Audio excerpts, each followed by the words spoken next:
Dünyanın ən faydalı, ən xeyirli saç və üz tonik. Tonik deməzdim əslində buna. Buna sadəcə bir möcüzə deyər. Gəlin faydalarının az bir hissəsini sadalayaq. İlk növbədə ölü dəri hüceyrəni təmizləyir və dərini yeniləyir. Dərinin yenilənməsi nə deməkdir? Akne izlərinin təmizlənməsi, səpkilərin getməsi, təmizlənməsi, üzdə olan qırışların, üzdə olan, dəridə olan ton bərabərsizliyi, dəridəki solğunluq, mimik qırışlar. Dərini qoyduq üz dərisini kənara. Saç.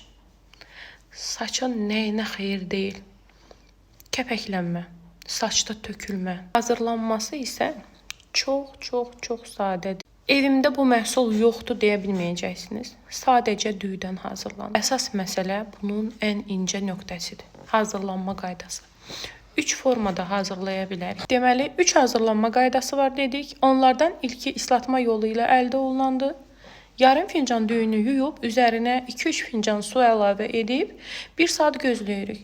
Və ondan sonra düyünü süzürük, həmin suyu tonik kimi tətbiq edirik. İkinci üsul qaynatma yolu ilə əldə olunandır. Bu düyünün konsentrasiya olunmuş halıdır. Yarım fincan düyünü yuyuruq, üzərinə 2-3 fincan su əlavə edib qaynadırıq. Və suyun halı, suyun rəngi süd rənginə çevrildikdən sonra isə söndürüb soyumağa buraxıb, düyünün suyunu süzüb, yenə tonik kimi tətbiq edirik. Üçüncü halı isə ən effektiv olan fermentasiya. Bu proses antioksidantların səviyyəsini artırır və çox möhtəşəm bir nəticə verir. Hazırlanma qaydasında isə islatdığımız düyünü 2, bəzən 3 gün tuş qoxu gələnə qədər saxlayırıq. İstifadəsi də çox asandır. Üzünüzü gündə 2 dəfə səhər-axşam olmaqla, üz yuma geli ilə yuduqdan sonra pambıq disklə və yaxud da mənim kimi sprey qaba boşaldıb üzünüzə səpərək tətbiq edirsiniz. Bu məhlul üzünüzdə quruduqdan sonra isə üzərindən nəmləndirici krem vuraraq həmin günün baxımını bitirirsiniz. Yox qızlar, sağollaşmıram. Saça tətbiqini anlatmamış sağollaşaramı heç? Saçımızı dərindən yuyuruq, istədiyimiz hər hansı şampunla. Yuduqdan sonra bu məhlulu, həmin düyü, hazırladığımız düyü suyunu saçımızın diblərinə vururuq, yaş saçımızın.